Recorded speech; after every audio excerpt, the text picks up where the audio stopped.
Bonjour pour ceux qui seront en replay.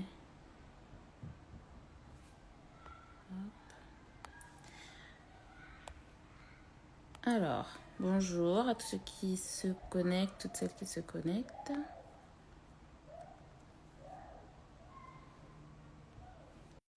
Voilà, donc j'ai envoyé l'invitation à Nicolas du site internet Avenue des Investisseurs.fr. Bonjour, Salut Nicolas, ça va? salut Maëva, ça va et toi? Ça va, ça va. On me voit bien? Ouais, on me voit bien. Ok, super. Alors, je vais décoller mon visage du truc. Bonjour tout le monde. Ok, ben, il y a déjà pas mal de monde. Du coup, on va commencer tout de suite alors. Alors, Ok. est-ce que tu veux bien te présenter pour commencer? Alors, je m'appelle Nicolas, j'ai 38 ans. Je suis à fond dans l'investissement depuis une douzaine d'années, depuis 2009 à peu près, quand j'étais encore militaire, parce que j'ai commencé ma carrière en tant que militaire. J'étais officier en état-major, Ah ouais, capitaine. Ça, c'était ça crâne change. rasé et tout. Ouais, c'est un peu ça. Maintenant, je me laisse aller, c'est bon. Je suis pas obligé de me raser. Je me rase tous les 10 jours. C'est plus cool. Et j'ai quitté l'armée il y a 2, 3 ans. Et j'ai créé le site Avenue des Investisseurs il y a 4 ans. En fait, j'ai quitté l'armée parce que ça avait bien décollé le site. Et je me suis dit, bon, maintenant, il faut que je fasse un choix. Et je me suis mis 100% sur mon site. Donc, c'est un site d'autodidacte parce que j'ai quand même fait des études en compta finance. Ah, Mais, euh, base. mais c'est les chiffres, mais c'est pas du tout la finance personnelle, quoi. Ouais. Comme toi, je crois que tu es plutôt finance d'entreprise ou fiscalité, je crois. Pas du tout. Moi, je suis Non, commerciale. non, c'est commercial. Bon, tu vois, tu es autodidacte aussi. Ouais, complètement C'est autodidacte. surtout les chiffres. Euh, C'est les chiffres, mais c'est pas du tout la finance perso qu'on a appris tout non, seul, là. sur le tas. Donc, c'est bien aussi des erreurs, mais tu apprends au fur et à mesure les choses. Alors, il y a juste un truc que C'est j'ai ça. oublié, c'est de prendre mon ordi pour pouvoir regarder les questions que les gens ils m'ont mis en commentaire. Donc, j'en ai juste pour une seconde. Ok. On va meubler. On peut peut-être chanter. Non, je suis mauvais chanteur. Enfin, c'est pour ça qu'il n'y a pas besoin de meubler, qui était juste devant moi, posé. Ok, ça va. Donc, il n'y a pas de souci. Ok, alors, donc aujourd'hui, le thème pour les personnes qui nous ont rejoints, donc c'est la SCPI. Donc, à ne pas confondre avec la SCI, parce que souvent, j'ai des questions sur la SCI ou des questions sur la SCPI, mais on me dit SCI. Donc, la SCI, c'est la Société Civile Immobilière. Donc, c'est en fait une entité, une entreprise, une société, voilà, que vous allez créer pour gérer des biens immobiliers. Alors que la SCPI, vous n'allez rien gérer du tout. C'est ça la grande différence entre les deux. Donc la SCPI, c'est la Société civile de placement en immobilier. Et donc, comme je le disais dans le post ce matin pour introduire le live, c'est ce qu'on appelle le pierre-papier ou investissement pierre-papier, puisque vous allez acheter des parts de SCPI qui, elles, gèrent des biens immobiliers. Donc, les revenus qui vont être générés par une SCPI, ça va être en fait, ça va venir de l'immobilier. Donc, du coup, peut-être que tu peux dire un mot toi aussi sur la SCPI et puis moi, je vais essayer de regarder les questions en même temps. Oui, ça marche. C'est ça, c'est bien résumé. En fait, la SCPI, c'est comme une super SCI. La plupart des gens connaissent les SCI, c'est-à-dire on s'associe avec des amis ou de la famille ou des partenaires, on s'associe, souvent 2, 3, 4, 5 personnes maximum. Donc c'est comme des petites entreprises, hein. C'est une société, la SCI, Société Civile Immobilière, c'est Avec des des, entreprises avec qui ont des des associés. associés. Donc on est peu nombreux, il faut gérer soi-même, quoi, vu qu'on est peu nombreux. Tandis qu'une SCPI, c'est comme une super SCI où il y a des centaines, voire des milliers d'associés. Et finalement, on ne gère pas nous-mêmes parce que la gestion est confiée à une société de gestion. Il y a une quarantaine de sociétés de gestion spécialisées en France. Et c'est la société de gestion qui va gérer la SCPI. Et la SCPI, ça peut être un patrimoine immobilier énorme. Ça peut être des dizaines ou des centaines d'immeubles. On peut trouver des immeubles d'habitation, mais généralement, c'est des immeubles de bureaux ou des commerces. On trouve aussi des SCPI avec des entrepôts, des CPI dans la santé. Et voilà, donc il y a Oui, des secteurs différents. Je crois qu'il y a des SCPI qui détiennent des hôtels aussi. Et C'est ça. elles détiennent les murs. Et après, la gestion de l'hôtel, en fait, ça peut être un hôtelier qui fait de l'hôtellerie, en fait, tout simplement. Ouais, Donc, il y a ouais, c'est ça. tout, effectivement, dans les SCPI, dans tout ce qui est immobilier. Alors, je pense que la première question que les gens ils se posent, parce que comme tu l'as dit, hein, alors tu as dit une quarantaine d'entreprises qui gèrent les SCPI. Mhm. Enfin, en tout cas, qui proposent, comment on dit ça, C'est des sociétés de gestion voilà. qui chacune ont créé une, deux, trois ou cinq ou six SCPI. En tout, il y a 200 SCPI sur le marché. D'accord, deux. Donc, Donc, il y a du choix. voilà, exactement, il y a beaucoup de choix. Alors, du coup, comment est-ce que on choisit sa SCPI? Quels sont en fait les critères qui sont importants de regarder pour Ouais. se faire son idée? Alors, moi, j'ai investi, à titre personnel, j'ai investi 100 000 euros en SCPI, sur trois SCPI différentes en 2019.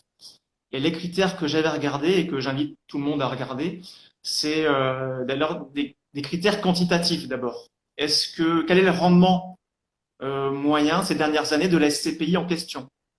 Est-ce que c'est 4, 5 ou 6%? Et plus que le rendement, c'est quelle est l'évolution des loyers ces dernières années? Est-ce que c'était plutôt stable ou baissier ou haussier? Donc pour la SCPI, je dis un exemple, par exemple Immorente, qui est une grosse SCPI que j'ai achetée, qui baisse 3 milliards. Ah C'est ouais, juste un exemple, hein. 3 milliards. J'invite pas 3 milliards d'euros, donc c'est énorme. Il y a des Ouais. milliers d'associés Alors, et il y a des centaines d'immeubles. 3 milliards, c'est quoi? C'est le patrimoine qui est géré ou c'est le chiffre d'affaires qui est généré par cette SCPI? Non, non, 3 milliards, c'est le patrimoine immobilier de la SCPI. D'accord, ok, ok. Ouais.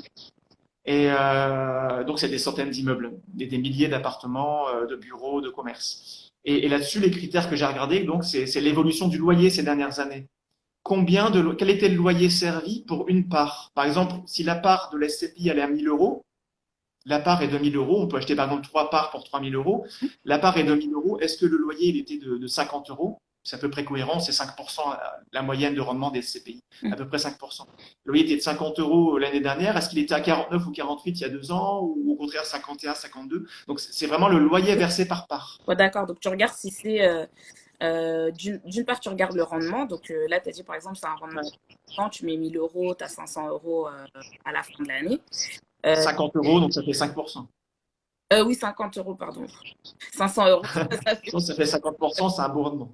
beaucoup. Et du coup, donc tu regardes d'une part le rendement et d'autre part, est-ce Ouais, que d'une année à l'autre, tu vas voir que ce rendement, en fait, il va augmenter. Donc tu t'attends à avoir une c'est ça. augmentation du rendement. Alors ces dernières années, ça a été plutôt tassé les rendements. Mais attention, c'est pour ça que je dis de regarder le prix des parts, parce que les rendements, ils sont tassés. Mais pourquoi? Le rendement, c'est quoi? C'est le calcul simplement du loyer perçu divisé par le prix. Oui, Et parfois, le loyer bouge pas, mais le prix est devenu supérieur. Par exemple, si c'était 50 euros de loyer pour une part à 1000 euros, mais que la part est revalorisée à 1100 euros, plus 10%, 50 sur 1100, en facial, en rendement, c'est un peu baissé. Alors, je ne sais pas faire le calcul de tête, mais ça passe à c'est peu près à nul. Alors, 4,80%. Est-ce que c'est lié à la baisse du loyer ou est-ce que c'est lié à la hausse du prix des parts? Tu vois, donc, si le rendement baisse, c'est pas forcément négatif. C'est négatif si c'est le loyer qui a baissé, mais si c'est en raison d'une hausse du prix de la part, bah, c'est plutôt positif parce que mon patrimoine, il s'est revalorisé. Tu vois, exact. c'est pour ça que je dis le rendement, c'est un peu trompeur. Il faut voir est-ce que c'est l'évolution du loyer ou est-ce que c'est l'évolution du prix de la part qui a fait évoluer le rendement. Oui, parce que Donc, c'est le premier critère. c'est comme. Alors, les parts de SCPI, le prix, il évolue, mais ça n'a rien à voir avec ce qu'on peut avoir sur des actions. Ça veut dire que c'est pas toutes les 2 minutes, le prix va changer, etc. Ça fonctionne. Mais c'est beaucoup moins volatile. Voilà, C'est pas coté en bourse. Et c'est des experts qui vont évaluer la valorisation du parc immobilier. Je crois que c'est tous les 6 mois. Donc, généralement, on peut s'attendre à une évolution. Généralement, c'est une fois par an, mais il y a pas de règle. Mais généralement, ça n'évolue pas plus souvent qu'une fois par an. ouais, Il y a même des SCPI sur 10 ans, elles ont fait évoluer les prix seulement 2 ou 3 fois sur 10 ans. bah oui, puisqu'en fait, comme on est basé sur de l'immobilier aussi, puis c'est de l'immobilier de bureau, donc c'est moins fluctuant que l'immobilier pour comment dire, pour les particuliers. Parce qu'un C'est pas l'immobilier résidentiel, hein, voilà, c'est rare. voilà dans le résidentiel, les prix vont augmenter, baisser en fonction. Si il y a une crise, les gens, ils n'ont pas envie d'acheter, donc les gens, ils baissent leurs prix pour pouvoir quand même vendre leurs prix, Mm. etc. Alors que les entreprises, Là, par exemple, il y a eu le Covid pendant 2 ans, mais les entreprises, elles sont sur des baux de 3, 4, 5 ans, ou enfin, ça peut être du 3, 6, 9. Ouais. C'est pas du jour au lendemain, elles vont dire, ah non, je rends mes bureaux, et puis d'un seul coup, la valeur qui baisse, ça permet d'avoir en fait une stabilité plus importante, donc moins de volatilité. Moins de volatilité, ça veut dire tu peux pas faire du trading sur des parts de SCPI, C'est ça. sur des variations de prix dans la même journée ou dans la même heure. C'est vraiment quelque chose d'un peu plus tranquille, on va dire, Ouais, au niveau du placement pour les c'est ça. personnes qui sont pas, soit qui sont trop cardiaques là, dès qu'elles changent. Parce que les fans des cryptos risquent de s'ennuyer. Il n'y a pas beaucoup d'actions pour les fans des cryptos. Mais en même temps, un patrimoine, c'est bien qu'il soit diversifié. Même si on aime investir en actions ou en crypto-monnaie, c'est bien d'avoir un actif qui soit plus pépère, plus cool, peu volatile. Il en faut. Enfin, pour moi, j'estime qu'il en faut dans un patrimoine de l'immobilier. C'est plus calme. Et c'est ce qu'on cherche. Enfin, moi, j'aime bien investir en SCPI parce que j'investis par ailleurs en actions et un peu en crypto-monnaie. Et j'aime bien avoir un autre actif qui vienne voilà, Ouais, calmer un peu la volatilité globale du portefeuille. ouais, t'as pas besoin de regarder tous les jours, genre ah, Voilà.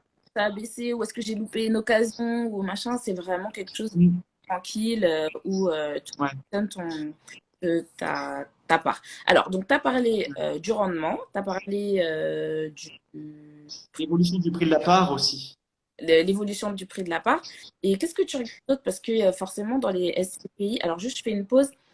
Pour les personnes qui posent des questions, s'il vous plaît, essayez d'utiliser la boîte à questions et j'essaierai d'y aller régulièrement parce que dans les commentaires, après, ça peut se perdre. Voilà. Donc, du coup, les autres critères que tu regardes pour sélectionner une SCPI. Comme autre critère quantitatif, on a aussi le report à nouveau, le RAN, que connaissent bien les comptables. Report à nouveau, c'est simplement la société de gestion. Est-ce qu'elle va distribuer tous les résultats sous forme de loyer aux associés, parce que les investisseurs, on est appelés des associés. Hein. Même si on ne fait rien, on se contente de toucher les revenus, mais on est des associés. Donc, est-ce que la société verse aux associés ou est-ce qu'elle conserve une partie pour reverser plus tard éventuellement, un peu comme les fonds euros. Les fonds euros, les Oui, assureurs parfois ne reversent pas tout. ils gardent un peu une petite caisse noire là où ils gardent des. C'est ça, Ils lâchent ça. c'est ça. Il garde une poire pour la soif et il peut verser quelques gouttes au goutte à goutte un peu sur le long terme pour lisser les revenus. S'il y a une année où il y a eu moins de loyers, par exemple pendant le Covid, il y a eu quelques baisses de loyers. Et encore, non, ça c'est globalement, moi je l'ai pas senti le Covid. Globalement, sur mes CPI, j'ai quasiment gardé un loyer identique. Mais peut-être parce que j'ai des sociétés de gestion Pas qui vu. ont versé des Ouais, j'ai pas vu de beaucoup de changements. pas eu de grosses baisses. Ouais. Sur quelques SCPI, oui. Mais globalement, moi, sur mes 3 SCPI, ça a à peine baissé. Alors peut-être qu'elles se sont servies des reports à nouveau pour lisser les revenus dans le temps. Ceci dit, c'est pas un critère non plus indispensable parce qu'il y a certaines sociétés de gestion comme Quorum, pour ne pas le citer, qui ont tendance à verser 100% des revenus. Et moi, j'aime bien aussi ce principe de verser 100% des loyers directement plutôt que de garder dans la société de gestion et de verser aux associés éventuellement plus tard. Je trouve ça honnête de verser directement tout. Et puis après, c'est à moi-même en tant qu'associé de faire ma trésorerie et de Voilà, prévoir les coups durs, quoi. exactement. Comme un employeur qui veut dire à son salarié, bah, cette année, je te verse pas tout ton salaire, je te garde une partie Ah, pour te verser peut-être plus tard. tiens, une grosse prime. Donc, C'est l'argent que je t'avais pas donné il y a 2 ans. ouais, éventuellement, je te le rendrai dans 3 4 ans Ouais, si je t'oublie pas. c'est encore là. Ouais, c'est ça le truc, c'est que si jamais, voilà, si tu as besoin de vendre des parts, etc. Alors, du coup, Hmm. avant de passer au côté vente de parts, on va peut-être parler un peu de l'achat des parts de SCPI. Donc, Ouais, il y a deux façons d'acheter des parts de SCPI. Donc, vous pouvez en acheter soit en direct, soit à travers de l'assurance vie. Donc, oui, ont deux montages complètement différents, en tout cas d'un point de vue, enfin, pas que d'un point de vue fiscal en fait, d'un point de vue fiscal, d'un point de vue gestion au quotidien, liquidité en fait de la part euh, et les montants éventuels qu'on peut mettre. Donc toi, tes SCPI, tu les as achetés, tes parts de SCPI, tu les as achetés en direct. alors j'ai fait les deux. J'ai fait les deux. Mais pour revenir rapidement aux critères, Hmm. j'en ai oublié 2 3 importants. C'est au niveau qualitatif, c'est de savoir sur quel SCPI on veut investir. Est-ce qu'on veut une SCPI de bureau ou de commerce, ou résidentiel, ou la logistique, les entrepôts, ou la santé. Est-ce qu'on veut aussi, il existe aussi des SCPI qui sont très diversifiés, qui diversifient sur plusieurs secteurs, résidentiel, bureau, commerce, et aussi à l'international, en Europe surtout. Donc c'est aussi un critère qu'il faut voir ça, si je veux diversifier, et il le faut, hein. Moi j'ai diversifié à fond, que ce soit mes actions, l'immobilier, je diversifie à fond. Et pour les SCPI, il vaut mieux diversifier sur plusieurs secteurs économiques différents. On D'accord. a vu là, certaines SCPI d'hôtels, justement, elles ont bien ramassé là. Elles ont bien morflé pendant la crise Covid, D'accord. les hôtels. Tandis que d'autres, les commerces essentiels ou les bureaux, tout ça, même si les bureaux, même s'il y a eu du télétravail, bah, il n'y a pas eu de problème. Les loyers ont continué d'être versés. Ben, c'est Donc c'est un critère important. les entreprises, elles ne peuvent pas se permettre de rendre leur bureau Voilà. au lendemain. Ils ont des baux sur 3 ans, 5 ans. Ils vont pas laisser tomber les bureaux pour quelques mois. Voilà. Ça continue à payer. Mais ça, c'est un critère important aussi, savoir si je veux diversifier sur quel secteur et est-ce que je veux rester franco-français ou également voir Belgique, Luxembourg, Italie, Espagne, Portugal, Pays-Bas. Il y a beaucoup de diversification en Grande-Bretagne aussi, en Europe. Et moi, j'aime bien diversifier sectoriellement et niveau géographique. Ok, super. Bah, donc, C'est un autre- vous avez bien fait au niveau des critères. Donc, juste, je répète rapidement. Donc, tu as parlé du rendement, tu as parlé de l'évolution du loyer ou de l'évolution du prix de départ. Tu as parlé du report à nouveau. Donc, est-ce que l'intégralité des bénéfices sont redistribués ou pas? Est-ce que l'entreprise garde un gros ou un petit coussin voilà, pour amortir les années les variations d'une année à l'autre? Et donc là, tu disais donc la diversification d'un point de vue des types de biens qui sont possédés par la SCI qui est en gestion, donc diversifier, et diversifier aussi d'un point de vue géographique. Donc, C'est ça. ça, c'est les critères que tu nous as donnés. Donc, du coup, au niveau donc, Assurance vie ou hors assurance vie? Voilà. C'est ça. J'ai pas oublié ta question. Moi, j'ai fait les deux. Alors, j'ai commencé par l'assurance vie parce que c'était beaucoup plus facile. Il n'y a pas besoin j'allais dire, il n'y a pas besoin de s'endetter. Mais quand on achète hors assurance vie, c'est pas non plus nécessaire de s'endetter. Oui, ça Mais généralement, en fait, généralement, le critère, c'est ça. Est-ce que je veux m'endetter? Donc, j'investis non pas mon épargne, mais ma capacité d'endettement. Mhm. Donc, c'est l'argent que la banque me prête et ça fait effet levier. Donc, c'est le critère principal pour moi. Si je décide si j'investis en assurance vie ou en assurance vie. Au début, j'ai commencé en assurance vie parce que, oui, je voulais pas m'endetter, j'ai voulu faire ça rapidement. Je voulais aussi bénéficier de la fiscalité de l'assurance vie, à savoir que si c'est en assurance vie, bah, c'est logique, c'est la fiscalité de l'assurance vie, c'est l'enveloppe fiscale qui s'applique.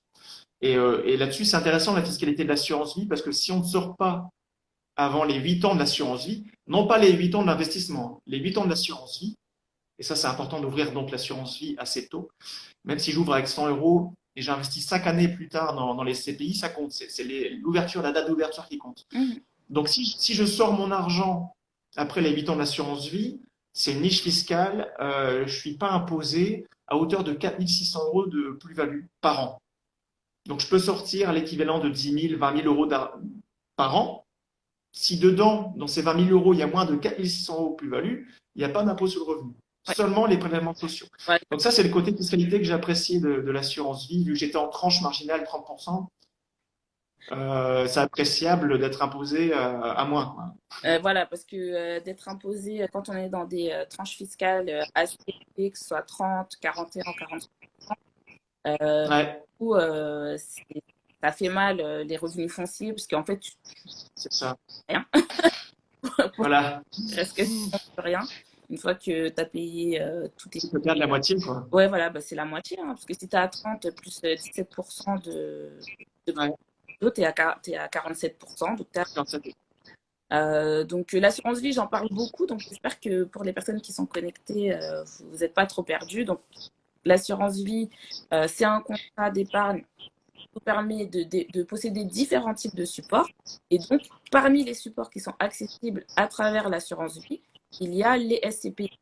Donc, ce que tu disais, hein, Nicolas, c'est une enveloppe fiscale. Alors, donc, enveloppe fiscale, qu'est-ce que ça veut dire? Ça veut juste dire que tu es dans un dispositif où tu as des conditions fiscales privilégiées. Et donc, dans le cas Ouais, de si tu as ouvert ton contrat il y a plus de 8 ans, en fait, la partie IR, impôt sur le revenu, en fait, elle est exonérée. Donc, à partir de là, tu vas payer que les prélèvements sociaux, alors que quand tu as ta SCPI en direct, c'est du revenu foncier. Et donc, ça rentre dans ton revenu imposable global, comme si tu avais en fait un appartement qui versait des loyers, en fait, hein, tout simplement. Et du coup, tu es redevable de l'IR si tu es imposable à l'IR.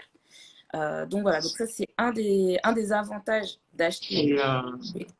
Et fiscalement, en assurance vie également, on perçoit les Un revenus. visiteur. Il y a mon fils qui arrive.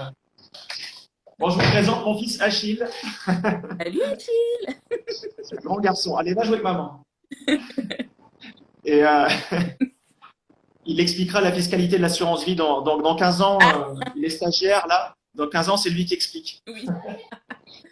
Et, et ce que j'allais dire, c'est qu'en assurance vie, on capitalise. En fait, si tu touches les revenus fonciers hors assurance vie, chaque année, il faut les déclarer. Et chaque année, l'État, l'administration fiscale va prélever l'impôt. En fait. Tandis que si c'est en assurance vie, tu peux toucher les revenus, tu n'as pas à les déclarer. Donc, déjà, moi qui suis fainéant, j'aime bien l'assurance vie parce que je ne déclare rien. Tu ne sors pas d'argent, il n'y a rien à faire. Voilà. Si tu ne sors pas d'argent, tu n'as rien à déclarer. Et s'il faut déclarer, c'est pas compliqué, c'est déjà déclaré. En fait, c'est l'administration fiscale qui l'a pré-rempli dans la case, donc c'est pas compliqué. Et moi, j'aime bien ça parce que je suis fainéant. Et aussi, j'aime bien ça parce que ça permet de faire jouer à fond les intérêts composés. Exactement. Parce que tous les ans, tu touches les revenus. Il n'y a pas la friction fiscale, il n'y a pas le prélèvement je sais pas, je vais dire 20 ou 30% de TMI, les 30% de TMI. Du coup, c'est plus d'argent qui travaille. Et ça, sur 2-3 ans, bon, ça joue pas beaucoup, mais sur 5 ans, sur 10 ans ou plus, ça commence à jouer énormément. C'est la fameuse boule de neige qui grossit d'autant plus vite. Donc, quand vous avez des parts de SCPI dans votre contrat d'assurance, après on passera à la partie quand on a la détention en direct, mais quand vous l'avez dans l'assurance vie, en fait, les loyers, c'est votre bout de loyer en fait. Hein, si vous avez une part sur 100, vous avez 1% des loyers qui ont été récupérés par la SCPI. Alors attention, à la SCPI, elle ne pas gratuitement. Hein, dans les loyers, bien sûr, elle prélève des frais. Donc c'est normal qu'il y ait des frais puisqu'elle gère des biens, etc. Il y a des gens qui travaillent, c'est une entreprise, donc il faut qu'ils se rémunèrent. Mais donc vous avez la partie, en fait, vous répartissez les bénéfices sur les loyers. Et donc quand vous êtes dans l'assurance vie, elle va vous verser les loyers, mais directement dans votre contrat. Moi, dans le contrat que j'ai, ça va directement sur le fonds euro. Et après, vous avez la possibilité, et ça, c'est le deuxième avantage aussi d'acheter dans le cadre de l'assurance vie, c'est que vous pouvez acheter des bouts de parts. Vous n'êtes pas obligé d'acheter, si par exemple la part de 1 000 euros, vous n'êtes pas obligé d'acheter d'attendre d'avoir 1 000 euros pour acheter. Vous pouvez racheter. Alors, des fois, il y a des montants minimums, mais ce n'est pas forcément une part complète. Après, ils vont vous dire c'est 200, 300 euros. Voilà, donc ça, c'est la... En fait, on n'achète pas en direct, on achète un nombre de SCPI. Il faut dire, j'achète 1, 2, 10, 20 SCPI. Tandis qu'en assurance vie, on achète une valeur, un montant. On dit, je veux pour 200 euros, pour 500 euros, pour 1000 euros, voilà. C'est la grosse différence entre les deux. Parce qu'en fait, dans l'assurance vie, quelque part, on n'est pas vraiment propriétaire des parts. C'est l'assurance, en fait, c'est l'assureur qui va acheter des milliers de parts, en fait, et votre achat, il va être noyé dans les parts, en fait, qui sont déjà, entre guillemets. Voilà. C'est ça. Mais attention à bien choisir la bonne assurance vie. Oui. Il faut une assurance vie qui sabre les frais. C'est l'épée que m'a donné mon fils il y a 2 minutes. mais attention, la bonne assurance vie. Non, parce que la plupart des assurances vie, déjà, ne proposent même pas les SCPI dans leurs unités de compte.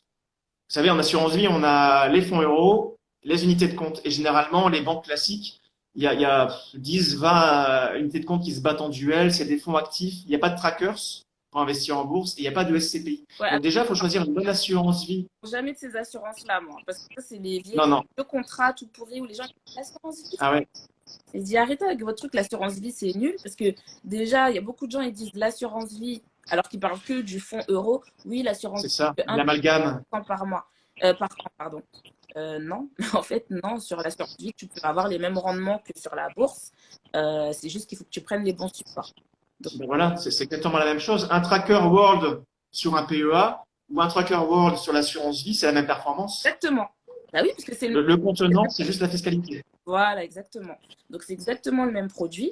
Donc, c'est important de vraiment faire de ce truc-là. Oui, l'assurance vie, il n'y a pas d'assurance vie. en fait. L'assurance vie, c'est ce que vous en faites. Si jamais vous mettez 100% sur de la bourse, 100% sur de l'immobilier, 100% sur du fonds euro, c'est toujours de l'assurance vie, en fait, mais c'est votre tambouille, la sauce que vous. Ouais, Et donc, du coup, exactement. tu fais bien de préciser que certaines assurances vie, en fait, ne vont pas vous verser 100% des loyers qui vont être versés. Ouais. Ils vont prendre un petit pourcentage. Donc, Souvent, l'assurance prend 80, souvent l'assurance prend 10 ou 15%, donc il reverse seulement 85 ou 90% à l'épargnant. ouais, il y en a même. Donc, il faut choisir les assurances vie qui reversent 100%. Voilà, donc c'est pour ça que souvent, quand les gens me demandent, oui, mais Maëva, chez qui je dois aller pour mon assurance vie? Et en fait, chaque assurance vie, elle a ses stratégies et ses points forts et ses points faibles. Donc, si vous avez envie d'aller vers de la SCPI dans l'assurance vie, souvent, vous avez un cap, hein, par contre. Des fois, vous ne pouvez pas prendre plus que la moitié ou plus que 30% de vos avoirs en assurance dans de la SCPI, en fait. Donc, il faut regarder un peu tous les détails. Est-ce qu'il reverse 100% des loyers? Est-ce que c'est capé le pourcentage de SCPI que vous pouvez posséder à l'intérieur de votre contrat? Et c'est en fonction de ça, en fait, que vous allez pouvoir sélectionner l'assurance vie qui correspond, enfin, le contrat d'assurance vie qui correspond à votre stratégie. Donc, Exactement. et pour finir sur la partie détention en assurance vie, il y a la partie, en fait, liquidité. Donc, la partie liquidité, ça veut dire quoi? Quand tu es en assurance vie, le lundi, tu as de la SCPI. Le mardi, tu vas sur le site internet, tu revends tes parts, tu redonnes tes morceaux, on va dire, parce que ce n'est pas vraiment toi qui détiens les parts. Et tu fais un arbitrage et tu remets tes fonds sur autre chose. Sur l'assurance vie, il y a cette flexibilité-là. Par contre, en direct, c'est pas forcément aussi fluide que sur l'assurance vie. Voilà. Alors, je te laisse expliquer sur en direct parce que moi, je n'ai pas du tout de SCPI en direct. Donc, D'accord, ça roule. si tu peux expliquer Ouais. quand on achète en cash ou quand on achète avec un crédit, comment est-ce que ça fonctionne? D'accord, ça marche. Pour revenir vite fait sur l'assurance vie, si les gens veulent chercher, on a mis un comparatif des meilleures assurances vie. Et pour les SCPI, en fait, on a tellement restreint. En fait, si tu filtres les assurances vie sans frais sur versement, déjà, tu divises quasiment par 10 le nombre d'assurances vie éligibles. Après, tu choisis Bon. les assurances vie avec un bon choix de SCPI. Ouais, y en a Et après, tu choisis les assurances vie qui reversent 100% des loyers. On en a peut-être 2 ou 3 des bonnes assurances vie en fait pour les SCPI. Donc, on a fait le tri là. J'avais pris Lynxea. C'est ça, moi j'ai pris Lynxea Spirit 2. Ouais. Ouais, voilà, c'est celui-là que j'ai pris pour mon fils aussi, pour pouvoir lui prendre de la SCPI. Bravo, t'as bien choisi. J'ai regardé. Vous savez, toutes les informations. En fait, il y a une loi. On est en France, on n'est pas dans le Far West. Hein. Donc, tous les produits financiers ou toutes les entreprises qui vous proposent des produits financiers, elles ont une obligation de transparence au niveau de leurs tarifs. Donc, ça ne va pas être écrit en gros, en bandeau, tu vois, la bannière publicitaire. On prend 30% des loyers, et on vous reverse que 70% des loyers. Mais c'est à vous de faire le travail et regarder dans les petites lignes et de voir quelle est la partie que vous reversez, etc., pour faire votre choix de manière éclairée. Ouais, mais souvent les gens ils pensent que l'assurance vie c'est une assurance vie que c'est pareil partout ailleurs et donc ils ne pensent pas à comparer et ils se font avoir. Ouais, mais heureusement on est là pour sensibiliser à... Et surtout, je vais vous écrire le nom du site pour les personnes qui ne connaissent pas. C'est Avenue des investisseurs. Hop, attendez, je tape en même temps. C'est ça. Bon, on a 150 000 visiteurs par mois, mais bon, faut nous trouver, il faut connaître. C'est à la fois beaucoup et rien du tout, 150 000 par mois. Sortez, quand on fait des recherches, moi je connaissais ton site depuis longtemps. Hein. Ouais. Donc, parce que tu es passionné par le sujet, tu vas sur Google. Ouais. Ouais, mais parce que moi je suis une grosse fouine, moi je suis tout le temps sur internet, c'est quoi ça et tout. Donc c'est pour ça que. Pareil. Voilà. Mais ouais, donc du coup, on va passer ouais. En direct. En direct. Alors en direct, ouais, moi j'ai voulu faire ça en 2019 parce qu'en fait j'avais une capacité d'endettement qui n'était pas exploitée. J'avais déjà bien mis ma capacité d'épargne sur le PEA, le compte titre, l'assurance vie, mais j'avais une grosse capacité d'endettement et je me suis dit c'est dommage, les taux sont hyper bas et je peux faire levier là. Au lieu de placer tout mon argent, je peux investir quasiment 2 fois plus si je faisais levier en empruntant. Mm. Donc, j'ai pas voulu faire de l'investissement locatif en direct, c'est-à-dire acheter un appart, gérer moi-même. J'ai déjà donné il y a 10 ans. Et bah, je sais que toi, t'aimes beaucoup. T'as des appartements en location. J'aime pas du tout, mais Ah oui? c'est la vie, il faut faire, on est obligé de faire ça.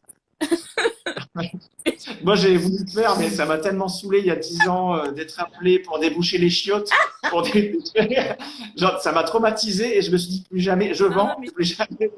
je te comprends tellement, mais moi, c'est mon assurance retraite, l'immobilier. Euh, Ouais, je comprends.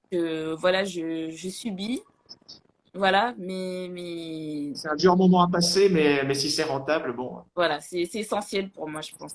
Pas- Ouais. mais voilà. Donc, vas-y, donc Ouais.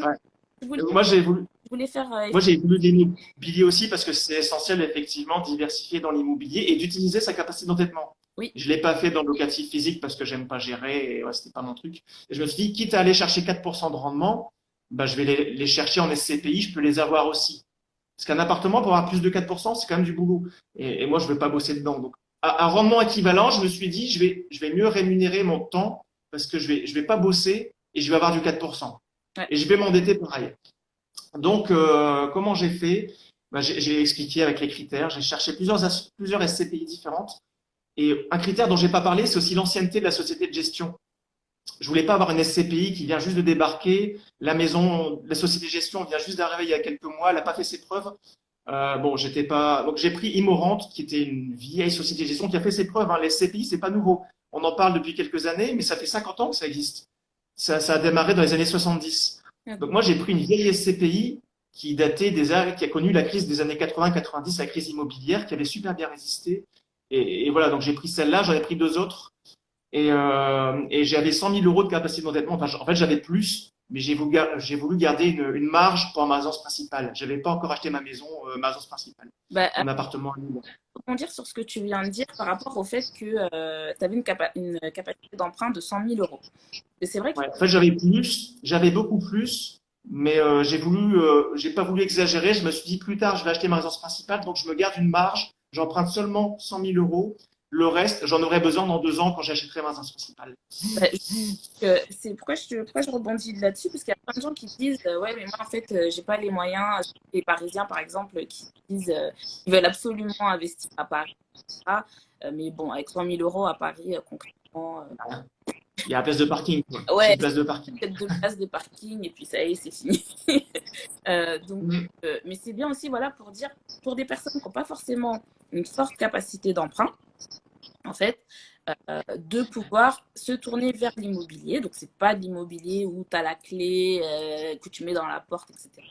Mais ça te permet quand même de t'appuyer sur l'immobilier qui reste quand même un placement solide. Ça va pas vous donner, vous n'allez pas chercher des 100% comme sur de la crypto, mais en même temps, c'est pas les mêmes Mm. temps. Hein, donc, En attends, même temps, c'est moins de stress, et voilà, c'est moins de risques. les gens qui sont beaucoup sur la bourse, qui regardent beaucoup la bourse, n'oubliez pas que votre gain, il est proportionnel à votre capital. Hein. Vous n'allez pas devenir millionnaire avec 1000 euros. Donc, ou en tout cas, pas tout de suite. Alors que dans l'immobilier, bon, il y a quand même l'effet de levier de la banque, etc.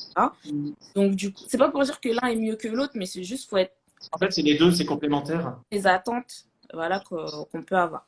Donc, pour les personnes qui Mm. veulent faire de l'immobilier, c'est vrai que la SCPI, du coup, c'est accessible avec Voilà. des prix qui sont faibles, en fait. À partir de 500 euros, 1000 euros. Moi, j'ai mis 100 000, mais c'est à partir de 500 euros. On trouve même des parts de SCPI à 200 euros.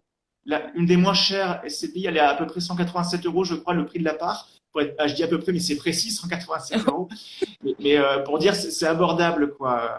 Il y a des personnes C'est beaucoup plus abordable que l'immobilier traditionnel. Et en plus, on peut diversifier. C'est pour ça que c'est moins risqué. C'est risqué, attention. Hein. Je dis pas que c'est pas risqué. Il y a un risque de perte en capital, mais c'est beaucoup moins risqué que d'acheter un seul appartement et de concentrer tout le risque sur un seul appartement avec un seul locataire.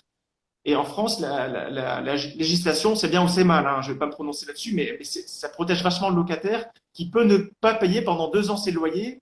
Et la procédure des impayés, ça peut durer 2 ans oui. pour expulser un locataire qui ne paye pas. Bon, après, les impayés, c'est 4%, c'est Ouais. moins de 4%, je crois. Mais si on tombe dessus, ça fait mal. Hein. Voilà, c'est ça. Sur une carrière de 30 ans de carrière de bailleur, si tu as plusieurs appartements, 30 ans sur plusieurs appartements, tu es quasiment sûr d'avoir au moins un cas d'impayé dans ta carrière de bailleur. Tandis que moi, si j'ai un locataire qui ne paye pas sur 1000 colocataires, je le sens pas en fait. Mon rendement ne baisse pas pour 1 sur 1000. Exactement. Et les taux d'occupation, c'est un critère aussi d'ailleurs dont j'ai pas parlé. Le taux d'occupation, c'est en moyenne 95%. Parce qu'il y a un turnover des locataires, 95% du parc est loué. Et les 5%, c'est naturel parce qu'il y a un locataire qui part, le temps de trouver un autre locataire. Ouais, Donc voilà, c'est ce côté-là que j'aimais bien de l'immobilier. donc oui, hein, il y aura un replay. Tac, d'accord. Alors, du coup, quand tu achètes en direct, donc tu regardes les différents critères que tu nous as donnés. Voilà. Et donc, au niveau du crédit, comment est-ce que ça se passe? Alors en fait, là aussi, je suis fainéant. En fait, je suis passé par, par un courtier en SCPI. On les présente aussi. Il y a des courtiers spécialisés en SCPI. D'accord. Il existe des courtiers immobiliers, des courtiers en assurance vie, des courtiers PEA, mais il existe aussi des courtiers spécialisés en SCPI. Et moi, je me suis rapproché d'un courtier en SCPI, même de plusieurs. J'ai challengé. Il faut comparer toujours. Donc, je vais pas citer juste un nom. Comparer. Moi, Non, mais donne pas je donne pas de nom. tu sais, tu leur dis un nom, ils vont foncer et tout. Ouais, voilà, c'est pour ça que j'invite. Faut comparer. D'ailleurs, on a mis un comparatif sur mon dossier SCPI, sur Avenue des Investisseurs, on a un dossier SCPI. On explique tout de A à Z, la fiscalité, assurance vie, pas assurance vie. On explique aussi, on a un comparatif des meilleurs courtiers SCPI. Et on recommande, faut challenger au moins 2 ou 3 courtiers SCPI parce que c'est eux-mêmes ils vont vous conseiller, ils vont vous dire, alors pour vous, dans votre situation, je vois tel ou tel SCPI, il peut proposer une allocation de 3-4 SCPI différentes, en assurance vie ou pas en assurance vie. En matière de fiscalité, il peut vous dire, vous êtes très fiscalisé, donc prenez des SCPI à l'étranger ou en nue propriété. La nue propriété, c'est une façon de payer moins d'impôts. Ok. Sur la SCPI, c'est un super cheat code, la nue propriété, mais il faut avoir les moyens de le faire. Mais ça permet d'acheter juste la nue propriété. On n'a pas la jouissance des revenus, donc il faut avoir quand même du capital. Il faut se permettre d'être en cash flow négatif. Cash, pour pouvoir mettre du cash, mais du coup, tu ne vas pas être imposé pendant. C'est ça. Temps. Alors, on peut emprunter aussi, on peut investir en nue propriété en empruntant sans mettre d'apport, mais il faut la capacité d'épargne parce que tous les mois, on va payer l'emprunt sans avoir les revenus qui tombent. Donc, il faut la capacité d'épargne. Ok, mais du coup, c'est pas grave dans le sens où, par exemple, si jamais tu peux mettre, je dis n'importe quoi, 300 euros d'économie par mois, tu te dis, je vais 300 euros de crédit sur de la SCPI, je vais les payer tous les mois. C'est ça. Et en fait, tu récupères quand l'argent quand tu achètes en. Et en fait, ça s'appelle un démembrement temporaire. Démembrement parce qu'on a démembré la SCPI, on l'a coupé en deux, l'usufruit et la nue propriété. C'est un démembrement temporaire. Sur l'usufruit et la nue propriété, donc faites pas genre vous comprenez pas. Eva, elle vous a briefé, c'est bon. Non, mais après, j'ai beaucoup de postes, donc je sais que tout le monde ne revient pas tout le temps en arrière, etc. Mais pour expliquer quand même, donc l'usufruit et la nue propriété.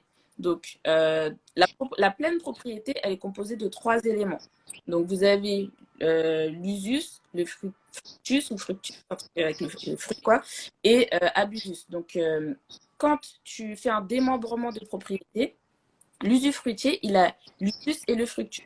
L'usus, c'est l'usage et le fructus, c'est les fruits. Donc, ça veut dire les fruits qui vont être générés par ce bien, par ce bien, puisqu'on parle d'immobilier dans ce cas-là, mais il peut y avoir de l'usufruit de la nue-propriété sur un contrat d'assurance vie, c'est pareil. Mais bon, là, on est sur l'immobilier.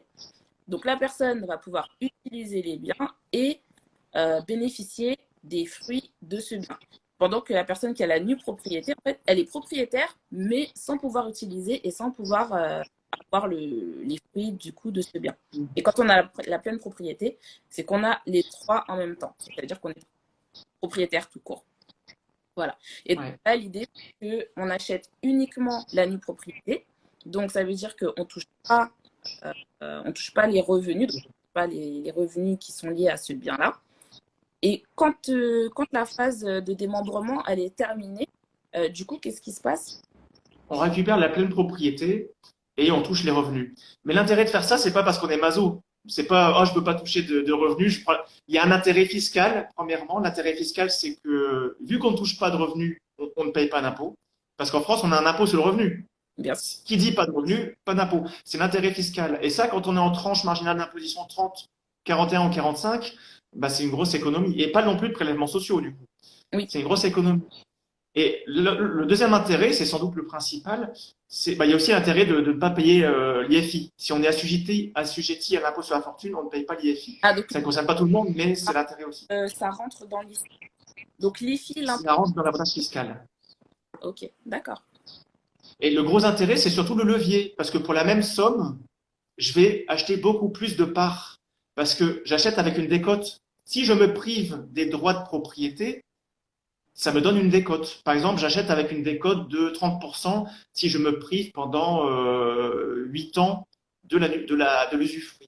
Donc, Et du coup, j'achète avec une décote et j'achète plus de parts. d'accord. Donc, juste pour faire, parce que sachez que l'achat de nue propriété, ça existe aussi en dehors de SCPI. En fait, c'est des montages de défiscalisation. On va pas trop passer de temps sur la défisc parce que c'est pas forcément, enfin, c'est pas tout le monde en fait qui a un intérêt dans la défisc. En gros, disons qu'un appartement vaut 100 000 euros, mais comme vous allez acheter que la nue propriété, vous allez acheter seulement pour, disons, je dis n'importe quoi, pour 30 000 euros le bien. Pendant 10 ans, 15 ans, je ne sais pas, ça dépend des durées, vous allez être que nu propriétaire, donc aucun revenu, mais aussi aucune imposition. Mais à l'extinction de l'usufruit, vous serez propriétaire d'un bien qui vaut 100 000 euros. Et donc, c'est là qu'il y a on va dire, le trick, quoi, c'est que tu l'as acheté 30 000, mais qu'à la fin, tu te récupères dans ton patrimoine 100 000. Voilà. Ouais. Alors, donc, du coup, si on revient sur un mode vraiment normal, j'achète mes petites parts de SCPI. Donc, en pleine propriété. toi, tu es passé en pleine propriété. Voilà. Donc, toi, tu es passé par un courtier en SCPI. Mais ça veut dire que c'est Ouais. lui qui va aller chercher le financement aussi. Il va aller parler à. Alors, c'est lui qui a tout fait. Donc, c'est pour ça que je disais, le courtier en SCPI, il fait tout. Il va se rapprocher des différentes sociétés de gestion déjà pour souscrire les différentes SCPI. Tandis que si on achète en direct, si on prend 3 SCPI, il faut avoir 3 interlocuteurs. Ça fait 3 SCPI, c'est 3 personnes différentes, c'est un peu relou. Ouais. Et donc, je préfère passer par un courtier qui centralise tout ça, qui me conseille aussi fiscalement, et en plus, qui va chercher le crédit immobilier, qui a des partenaires, qui a plusieurs courtiers partenaires en crédit immobilier, et il va me proposer plusieurs solutions de financement, et moi, je choisis celle qui m'arrange. Alors, tantôt, je vais avoir une solution de financement, c'est par exemple sur 15 ans avec 10% d'apport, qui va me demander peut-être de domicilier mes revenus dans la banque. Ça m'ennuie. Une autre solution de financement, ça sera sans domiciliation, c'est sur 20 ans avec un meilleur taux. Tu vois, j'ai plusieurs offres et je choisis.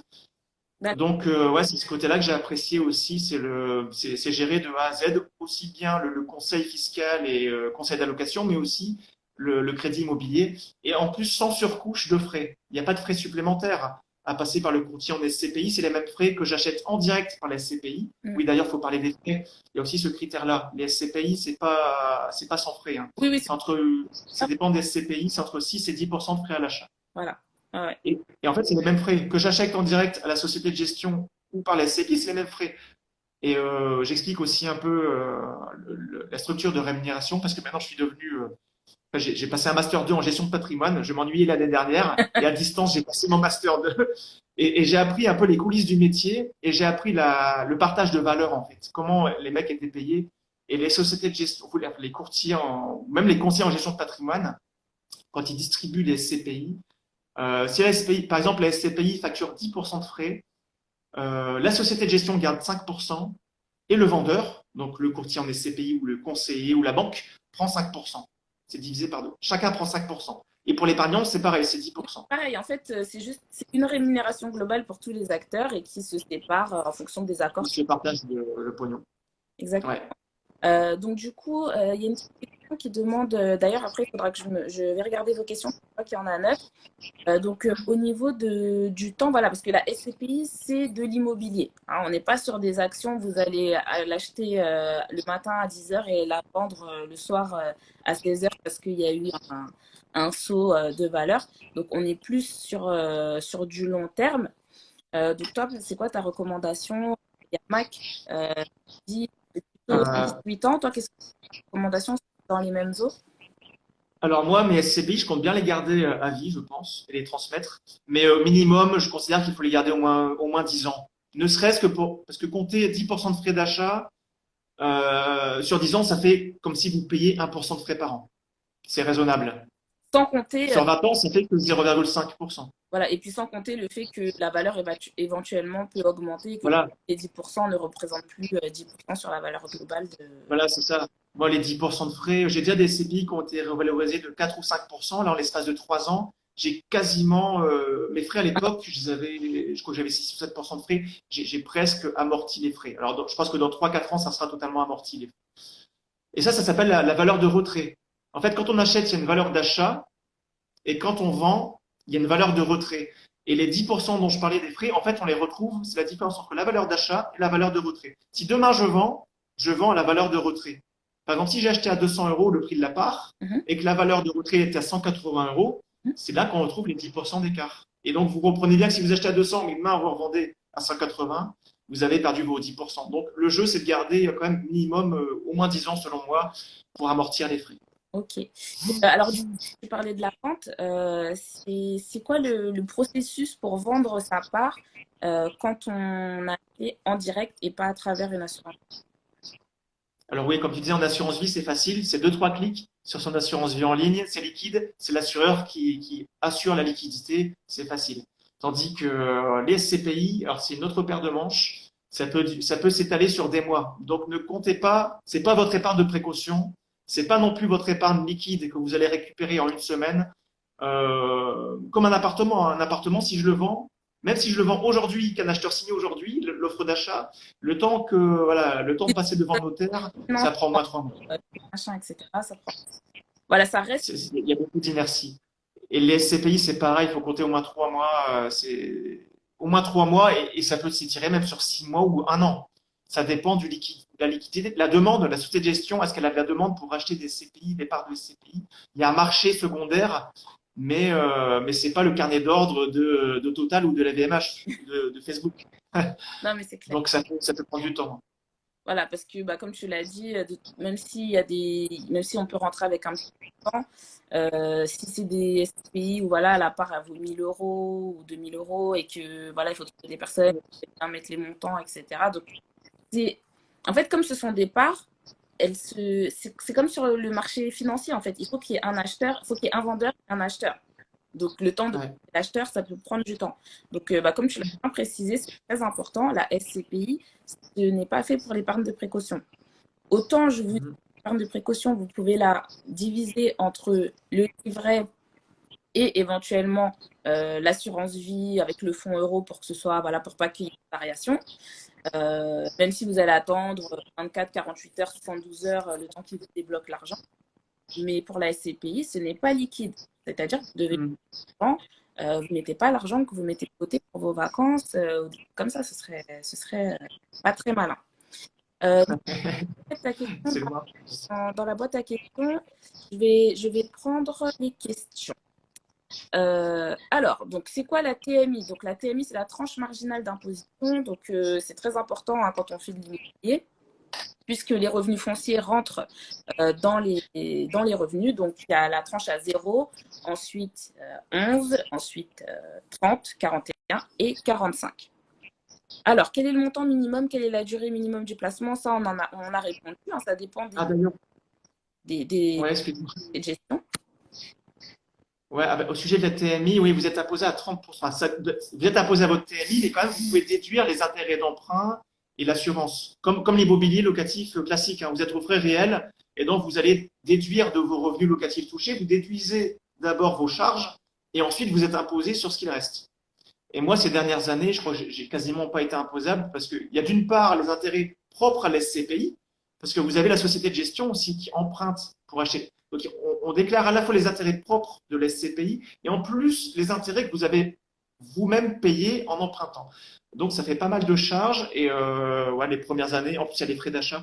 Les premières années, du coup, on a beaucoup de charges et pas beaucoup d'impôts. Mais après, vous continuez de déduire les charges, mais les charges sont inférieures aux revenus, donc vous avez quand même des impôts sur ce qu'il reste. Voilà. Et puis, quand vous êtes dans l'assurance vie, vous n'avez pas du tout ce là. Alors, donc il y a une question qui est, est-ce que la SCPI peut être une source de revenus passifs? Eh bien, la SCPI, c'est des vrais revenus passifs, contrairement à l'immobilier en direct, parce que moi, je le dis tout le temps, l'immobilier en direct, ce ne sont pas des revenus passifs. Quand vous avez des gens qui vous appellent pour vous demander ci ou ça, c'est pas la passivité, ça. On est d'accord, Maëva. On a exactement le même discours, Maëva, on est d'accord sur toute la ligne. Quand on voit des vidéos YouTube, vous êtes rentier, le mec il Ouais, sirote son cocktail sur la plage. Et tout. Mais non, mais quand tu as 40 appartements, tu peux pas être rentier, c'est pas passif, tu as plein de boulot. t'as plein de boulot. Donc, tandis que les SCPI, tu peux avoir 10 SCPI, t'as rien à faire. Même si tu as une agence qui gère, l'agence, ça va toujours finir par t'appeler au bout d'un moment. Ah, il faut C'est finir. ça. Donc, ouais, Au ce secours. sont des revenus passifs. Hmm. Euh, alors, conseillez-vous aux jeunes, 22 ans pour ma part, de commencer à investir? Ben, moi, ma réponse, Il faut investir au plus tôt. tu vas pas aller prendre un crédit pour faire de la SCPI à 22 ans si tu n'as pas commencé à travailler, mais sur tes fonds propres. Je sais pas ce que tu en penses, Nicolas. Bah, ça dépend aussi du profil. Par exemple, si c'est un profil qui est muté tous les 3 ans, un militaire, par exemple, ou un cadre en banque qui est muté tous les 3 ans, Normal. qui peut pas acheter sa résidence principale, ou qui est expatrié. J'en connais aussi beaucoup des expatriés qui peuvent pas acheter leur résidence principale et ils ont au moins 10 ans de mutation régulière.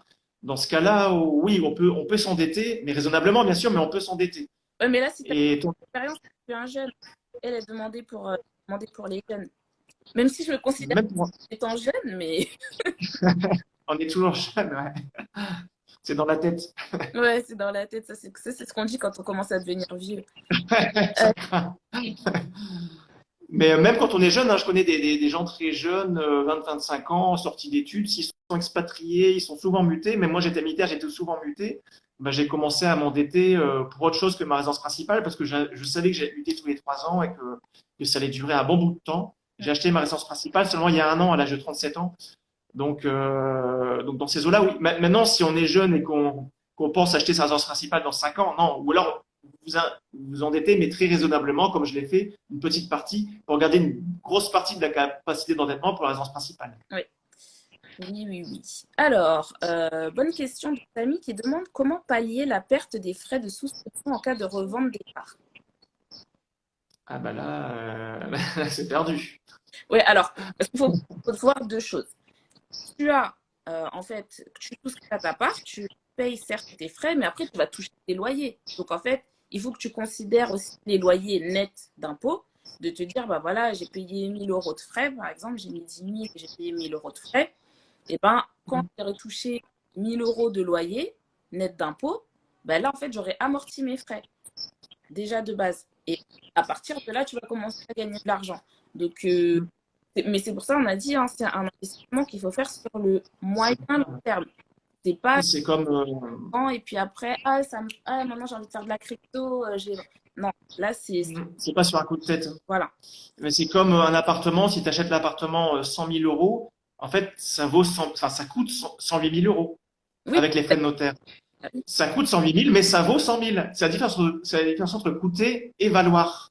C'est pareil pour les CPI, tu les achètes 100 000 euros, mais en fait, elles valent que 93 000 euros si tu la revends demain. Parce que tu t'es pris les frais, enfin, il tu vends la valeur de retour. faut amortir ton investissement.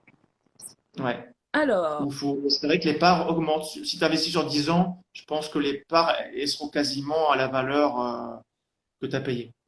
Alors, il y a Mimi qui demande comment récupère-t-on son investissement à la fin? On en a parlé, c'est la revente sur le marché secondaire. Et après, bah, tu reçois ton virement. La société de gestion te fait un virement de la somme.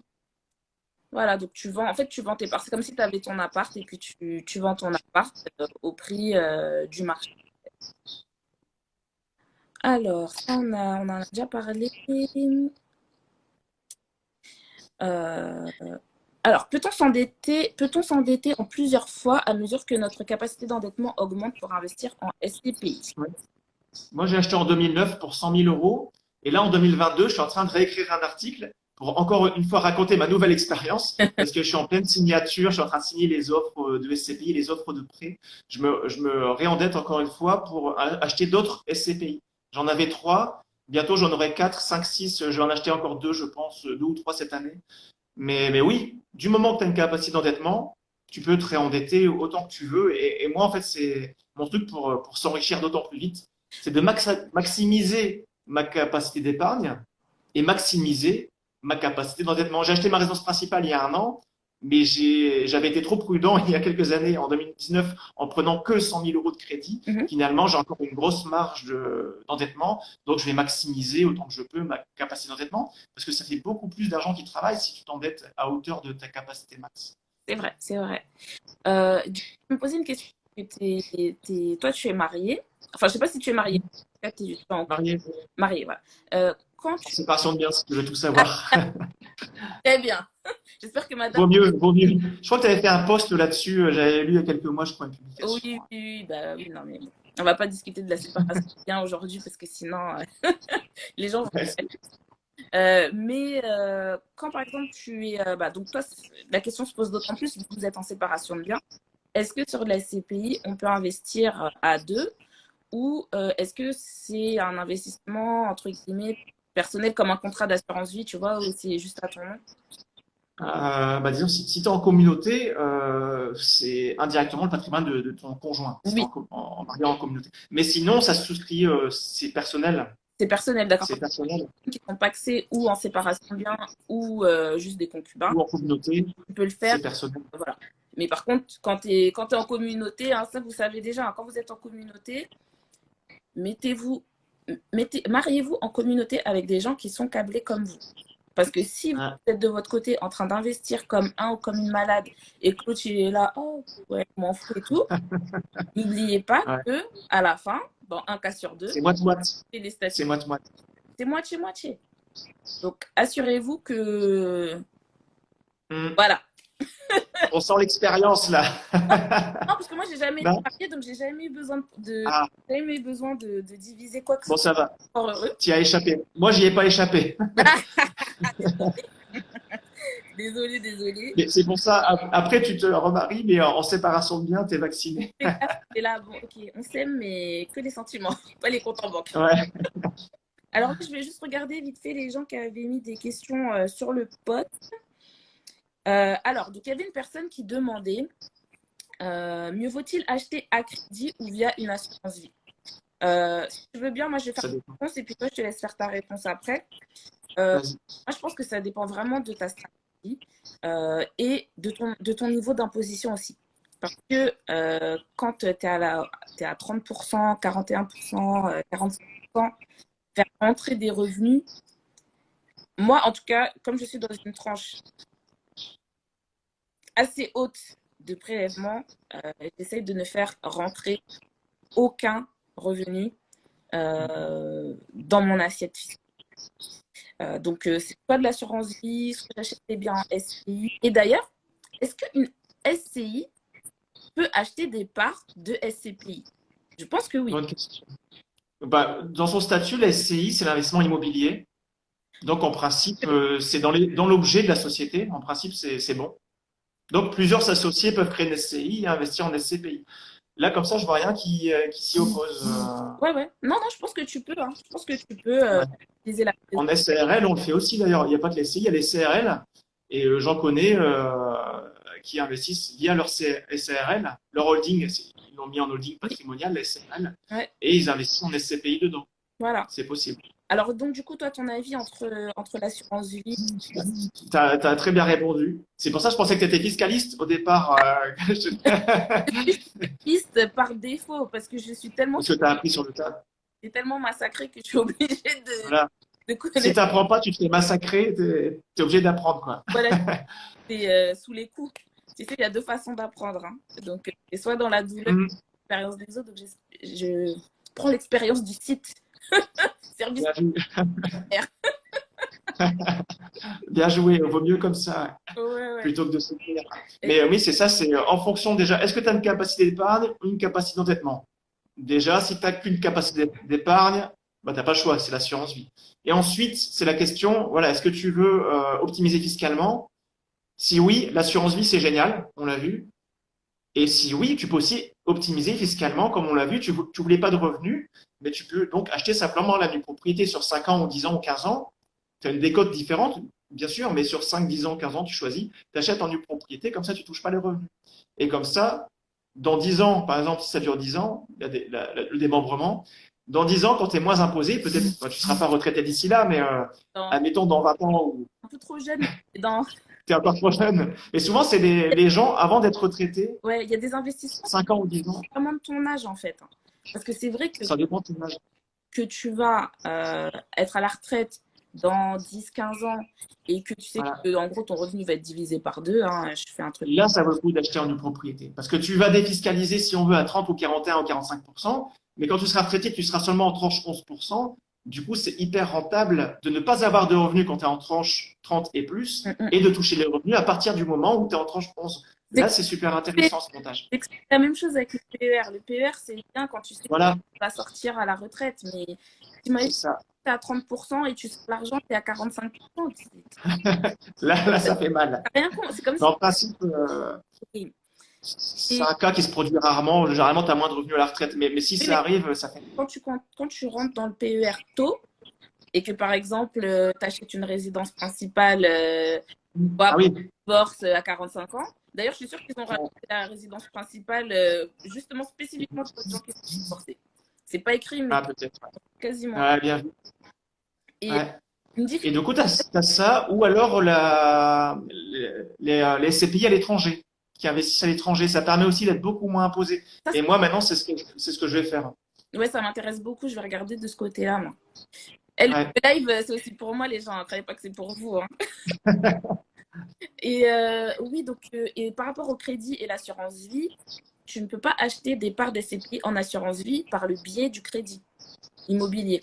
Alors, pas par crédit immobilier, mais tu peux faire, c'est un petit peu malin, mais tu peux faire un emprunt conso, Ouais, un crédit conso. un taux à 19%. Mais pas du crédit à 10%, non. Un crédit genre Boursorama. Il y a des super, pardon d'avoir cité, mais tu as des super crédits à 1%. Et c'est du 1%, ça vaut le coup d'emprunter à 1% et placer à 5%. Tu as un bon effet. Maintenant, le défaut, c'est que les crédits conso, c'est pas sur 20 ans, c'est sur 3, 4 ans, 5 ans peut-être. Franchement, moi, je ne vous conseille pas de faire ça. Après, si vous Donc, ouais, c'est pas top. le dites, hein, oui, je vais acheter ça, je vais acheter des cryptos à crédit. C'est un peu foufou. I don't take ownership for this. Je, ça me concerne pas si vous faites ça. Faudra pas mettre mon nom dans vos histoires. Euh, juste rebondir sur un commentaire de Ah mince. Nadia, excuse-moi, je ne voulais pas te supprimer. Voilà, Nadia, elle est toujours active dans les lives, donc je vais quand même prendre sa question. Donc, elle disait par rapport à la rentabilité, elle disait l'emplacement, les loyers, etc. Mais attention, les SCPI, tu n'achètes pas un bien. Tu achètes une part d'une entreprise qui détient beaucoup de biens, en fait. Donc, tu ne peux pas dire c'est l'emplacement, parce qu'en fait, techniquement, la SCPI, elle peut Mm. avoir des bureaux à la Défense, aux Ulysses, à Marseille, à Lyon, en fait. Donc, c'est pas une analyse Mm. par toi-même. Tu peux simplement regarder, en fait, les analyses, en fait, qui vont Ouais. fournir. Il y a quelqu'un qui pose une On voit quand même les sociétés de SCPI donnent quand même une publication assez précise. Tu connais les adresses précises. Alors moi, des fois, je m'amuse à aller sur Google et dans Google Maps et je regarde exactement la gueule des immeubles que je détiens indirectement. Et tu as les adresses précises et tu vois tout, quoi. Ouais. Il y a parfois aussi des photos où ils doivent, tous les 3 mois, tous les trimestres, ils envoient une documentation avec les derniers investissements. Ah. Et donc, ils disent, j'ai acheté tel immeuble à telle adresse pour tel prix, ou j'ai vendu aussi. Ils disent aussi ce qu'ils ont vendu à tel prix avec telle plus-value ou moins-value. Et donc, il y a une bonne communication et tu peux quand même savoir assez précisément ce que tu détiens. Mais après, si tu as des dizaines ou des centaines d'immeubles, ça va être long d'aller voir sur Google Maps chaque truc. C'est ça. Mais tu sais quand même l'adresse de tes biens immobiliers, donc tu peux te dire, bon, cette SCPI, j'aime pas, elle a des biens seulement, je sais pas, je dis n'importe quoi, dans l'Est de la France, donc je la prends pas. Ou l'autre, elle a 80% de biens à Paris et 20% en province. Tu regardes les adresses, tu as quand même une petite idée, si tu veux creuser, tu sais à peu près quoi, Ouais, le patrimoine possible. faire ses devoirs, quoi. Ouais, encore une fois, faut verser le voir. Alors, donc ensuite, il y a une bonne question de Lady Caribbean qui dit quels sont les risques d'investir en SCPI? Alors, il y a risque de perte en capital, comme l'immobilier, hein, les prix immobiliers peuvent baisser. Ces dernières années, on connaît que la hausse immobilière, c'est un peu la myopie de l'investisseur. Mais quand on remonte très loin, dans les années 90, l'immobilier s'est cassé la gueule. Même Paris, moins 40%, entre 90 et 98. Moins 40%, et ça, c'est les chiffres notaires, hein. Moins 40%, c'est un truc de dingue. Et à l'époque, le mètre carré à Paris était à 4 000 euros. Oh. Selon l'arrondissement, entre 3 000 et 6 000 euros le mètre carré à Paris. en 98. Après, quand on C'est, est à l'échelle d'un investissement immobilier, bah après, sur des dizaines d'années, ouais, t'es serein sur des dizaines d'années. c'est une gouttelette, quoi. Donc, Voilà, pour ceux comme les actions. qui ont acheté la chute, mais nous, malheureusement, on l'a pas vu, en tout cas. Ouais, j'aurais bien aimé que ça se pète la gueule il y a quelques années, mais non. Donc, il y a le risque de perte en capital, le risque de baisse des loyers, le risque, bon, après, le risque de dégradation des biens, c'est quand t'as 100 ou 200 immeubles, si tu as deux, trois biens qui sont dégradés, c'est pas dramatique. Tandis que l'immobilier traditionnel, quand tu as un appartement sur deux qui est détruit, ça fait mal. Et puis aussi, Euh, les assurances et tout, hein. Et puis la maintenance, c'est pas comme ça où tu dis non, mais je vais faire cette peinture plus tard, je vais faire plus tard. Eux, ils ont besoin voilà, de maintenir leur parc ils immobilier. entretiennent bien. Et puis en Et d'ailleurs, gros, la taxe foncière est payée. oui, vas-y. C'est eux-mêmes qui payent la taxe foncière. Quand on parle de rendement, faut savoir que c'est vraiment le rendement net de taxe foncière net de charge. Parce que tu n'as rien à payer. Ah oui, t'as rien Tu à. as, les 5%, mais tu ne dois pas payer de charges de copropriété, de taxes foncières, etc. C'est déjà payé par la société de gestion. Tout ce que tu as à payer, c'est l'impôt. Ouais. Et un des risques aussi dont on n'a pas parlé, moi je pense que c'est le risque de liquidité quand on n'a pas compris Oui, que la SCPI, ce n'est pas une action, sauf si tu es en assurance vie, hein. Mais c'est pas parce que c'est juste un papier que tu vas le vendre. Genre, tu vas envoyer un mail au gestionnaire, ouais, je vends ma part et que dans 48 heures, tu auras un virement sur ton compte. Donc ça, c'est un risque. c'est ça. Voilà une question. Je la prends juste pour ce que je n'ai pas, parce que je l'ai dit au début, mais tu ne devais pas être là au début. Je te demande, est-il pertinent de créer une SCPI pour financer l'extension de ma résidence principale? Tu ne peux pas créer une SCPI. Une SCPI, c'est une entreprise qui vend des parts d'une société qui gère un parc immobilier. Donc, ça n'a rien à voir avec la résidence principale, à ne pas Peut-être que c'est. avec. Sauf s'il a une société de gestion, peut-être qu'il est gérant de fonds. Non, non. Sauf si tu es gérant de fonds, tu ne pourras pas créer ta SCPI. Non. Et puis, de toute façon, même si tu parlais de la SCI, tu ne peux pas créer une SCI pour financer une extension de résidence principale, puisqu'il faudrait que la SCI soit propriétaire de ton terrain, en fait, et de ta maison. Voilà. Alors, attendez, je reprends les questions. Donc, ça, c'est bon. Je l'ai prise. Il y a une question sur Yomoni, mais je ne pense pas que Yomoni fasse de. De toute façon, c'est de la gestion. Non, non, c'est la gestion pilotée en assurance vie, en PER Je et en compte titre, mais non, ils ne font pas de SCPI. ne pas dans le thème. De toute façon, je préfère aller voir les vrais professionnels. Yomoni, j'aime beaucoup, hein, mais ils sont spécialisés dans l'assurance vie, ils ne sont pas spécialisés dans les SCPI. Je préfère m'adresser aux courtiers vraiment spécialisés en SCPI depuis un bon nombre d'années. C'est là qu'on a le meilleur conseil, je trouve. Alors, là, il y a une bonne question. Du coup, est-il préférable d'investir d'un coup, soit en une fois, soit en une fois ou mensuellement? Alors, il y a des sociétés de gestion qui ont créé un truc marketing assez malin qui permet d'investir. C'est un plan, ils ont appelé ça le plan d'épargne immobilier, le PEI, pour épargner à ton rythme. Tu peux programmer comme en assurance vie, tu peux dire je verse tous les mois 200 euros sur mes SCPI. Donc ça existe, mais c'est pas toutes les sociétés de gestion qui le proposent. Et par contre, ça, c'est. J'en ai une en tête, mais c'est rare. Ouais, il y en a sur l'assurance vie, par contre, du coup, tu peux faire ça, tu peux mettre, Assurance vie. Ouais. allouer tes fonds sur les supports que tu veux de manière totalement libre. Donc, d'un côté, si tu fais au mois le mois, c'est plus simple de le faire en assurance vie. Mais comme tu l'as dit, hein, Nicolas, il y a certains acteurs qui le proposent. Alors ensuite, on a eu une autre question. Alors, est-ce que Brix, tu connais Brix? Moi, je connais. Oui, je le connais bien. Est-ce que c'est J'ai une. donné mon avis aussi sur mon site. J'ai un article pour mon avis. Et du coup, c'est une SCPI ou pas? Non, non, pas du tout. Non, non, on n'est pas propriétaire, Brix. C'est d'ailleurs le risque. Ils sont très borderline vis-à-vis de l'AMF, l'autorité des marchés financiers. On n'est pas propriétaire, c'est juste des royalties. On a un contrat de royalties, ils reversent des intérêts, si vous voulez, ils reversent des intérêts. Donc attention les C'est gens, même pas associé? on n'est pas propriétaire, on n'est pas associé. Les SCPI, on est vraiment associé propriétaire. On a un bon, hein. J'ai investi dans 3 SCPI, j'ai des bons de propriété, des certificats de propriété. Okay. Tandis que Brix, non, on est juste Mais c'est quoi créancier. l'équivalent d'une. Ça On s'appelle est créancier en fait. C'est un peu du crowdfunding. IIS, là, ou je sais pas quoi, là, c'est des sociétés où, en gros, tu achètes des actions, mais tu n'es pas propriétaire. On n'est pas propriétaire. C'est même pas des actions, Brix, c'est plus du crowdfunding immobilier. Alors, ils sont très bons en marketing, ils marketent ça comme ça, mais en fait, non, en creusant, mais j'ai moi-même investi chez Brix et j'ai lu le contrat, Ouais, et en fait, c'est des royalties. On n'est pas propriétaire, on a juste un droit de percevoir des revenus. On n'est pas propriétaire. d'accord. Bah écoutez, donc dans ce cas-là, je vous recommande, je vous ai épinglé hein, le nom du site de Nicolas, hein, avenue des investisseurs.fr. Et puis, n'hésitez pas à consulter son article. Hein, ça pourra permettre de faire évoluer votre réflexion et de voir si ça vous intéresse ou pas. Alors, je prends une question qui m'intéresse. Peut-on envisager les SCPI dans le cadre de l'investissement en branche dont tu parles souvent? Donc, en fait, l'investissement en branche dont je parle, c'est de dire en fait que faut pas essayer de faire les trucs en séquentiel. Tu vois, genre, Ah oui, je vois. d'abord, je mets mon épargne de précaution. Je mets X mois d'épargne de précaution. Après, je commence à mettre mon apport pour ma résidence principale de côté. Après, j'achète ma résidence principale. Après, parce qu'en fait, tu arrives à 55 ans et tu n'as pas fait la moitié de ce que tu avais en. C'est ça.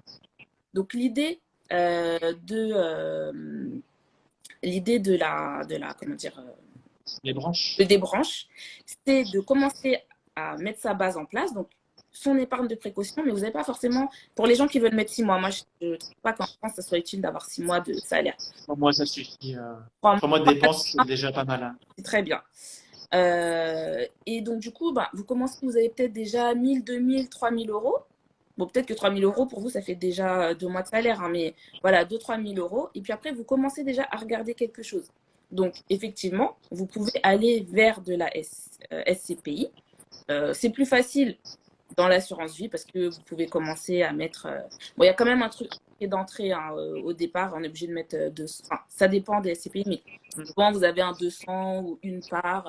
Et souvent, le montant départ est moins important dans les assurances vie. C'est pas, si tu l'achètes en direct, c'est 1000, mais dans l'assurance vie, ils disent 100 euros, c'est bon, t'as ta part.